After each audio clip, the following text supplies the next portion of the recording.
Alexey Nikolov, you've been elected to the chair's position in the AIB Executive Committee. What does this mean? What do you see the role of the Association for International Broadcasting?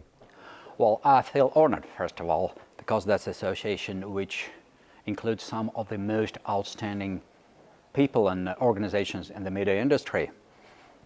People who've been doing that for decades. And of course, RT, which I represent and where I work, is relatively young on this market, and we felt very honored first to be admitted to this organization, and then I was honored to become a member of the executive committee, and then my colleagues, fellow members of the executive committee honored me electing me chairman. And I think that's a great responsibility, because I think the world of international broadcasting really needs an organization like that. I think there's a lot of stuff that's happening around that needs us to be united, whether it's a situation when people, journalists are being stopped from doing their professional job, being threatened, being jailed. There are some, I would say, existential threats coming from IT terrorism, from pirates, from computer attacks. This huge challenge of how the journalism, real journalism, can survive and should survive in the digital era, in the era of social networks. And every one of us has a bit of experience. So I think that's what, to put it very short, that's what AIB is for, to share the experience, to build on strengths of all of its members. And I mean, I feel so privileged to work along so many outstanding professionals. So I'm just trying to, it's more of a coordinator that I see my role, rather than this pompous chairman. I'm trying to coordinate the efforts of my outstanding and distinguished colleagues. And what do you think the mission of the AIB needs to be? You talked about cooperation and the threats to broadcasters all over the world from cyber attack. But what do you see as the overall mission that the AIB should be undertaking? It's to make the world of broadcasting and journalism better, which is very difficult, to make it more competitive. The way I see the mission of journalism today is not selling the news as the case used to be like 20, 30 years ago, because back then we had no competition. Now we have huge competition from the social networks, from blogs. We cannot sell the news, pretend we sell the news anymore. People who want to sell the news or to give away the news are bloggers. So what is that thing that makes us different? I think that's we can sell the trust. We can sell credibility. That's what separates us from the competition, if you look at the social networks as competition. And it's important that we share this experience, we share these values among us. And sometimes if some of us, like if I'm wrong in doing something, or if my channel is wrong in doing something, I will gladly accept a remark or accept advice from fellow professionals. The important thing is that you will listen to someone whom you respect. There are so many self-appointed judges in our world nowadays whom I will not listen to, and nobody will listen to. However, it's the world of colleagues, it's this inner circle of people whom you respect for being professionals, whom you would gladly listen to. So the mission of AIB is basically to create this world of colleagues, of people who are doing job and who respect each other and who would respect the opinion of each other. And collectively we'll try to make it better. We're seeing new companies come onto the scene, offering services such as Vice News and Google, Amazon, Facebook and what have you. Do you think they need to be part of this conversation? Well, absolutely. Anyone who feels that their job is to disseminate news, to spread the news, and anyone who feels a responsibility for the news they are spreading should be a part of the process. No matter how you deliver the content, you're still a part of that.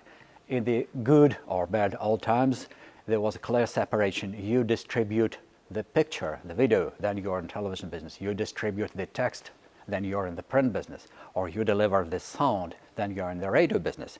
What happened now is that you're distributing the content, you're distributing the stream of information.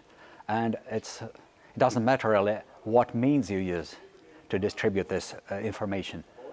So yes, I firmly believe in cooperation. I firmly believe that the only way we can protect our audiences, and I mean everyone is our audience nowadays.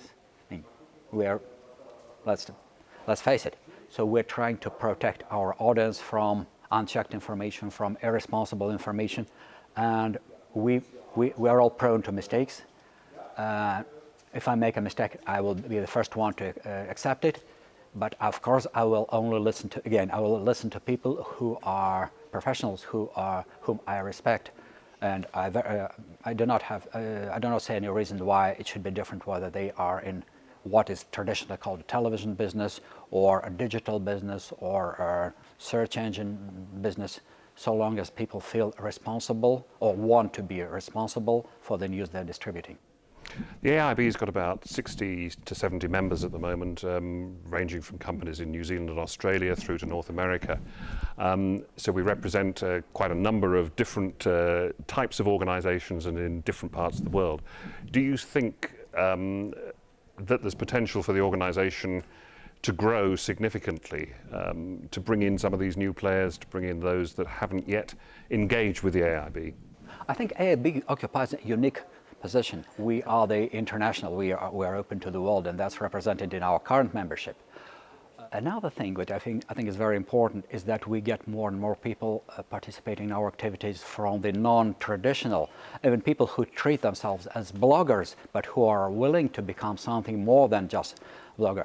Anyway, I think basically we are open to anyone who feels they are prepared to feel responsible for the information they distribute in whatever capacity, as a broadcaster, as a producer of technical stuff, as a blogger or whatever. I mean, we don't know what tomorrow brings for us, but the principle remains the same. It's the information and responsibility, and we are open to everyone. I think that puts AIB in quite a unique position. One of the things that the AIB's done for the last 12 years is the annual award celebrating the best in factual production. This year, 2016, we've got a remarkable crop of judges from commercial players, public broadcasters, interested journalists and what have you. What do you see the role of the awards being? What we're trying to do at the AIB is to make it, first of all, to make it very open, available for some of the players who traditionally would not even dare to participate in some big competition. We're also trying to make it very professional with a very strict choice of these judges. Even being nominated is a great honor, and that's being discussed a lot internally, because you understand it's not just one or two people, we're trying to be absolutely non-politically motivated. We welcome and we deliberately trying to make the choice of the panel of judges represent different countries and all the spectrum of political opinions and all continents. So yes, I think that's a great award. It has so many nominations that you don't have to be a big company, you don't have to work on huge budgets to win it. And I know quite a few people who are very, very proud. And it helped. I know a couple of people for whom the AIB Award were a starting point, like a springboard that has trampolined them into the professional recognition. If you had a message for companies that aren't yet members of the AIB, what would it be? If you are in the business of trying to be responsible, of trying to be a source of credible information, AIB is a place for you. Thank you very much. Thank you.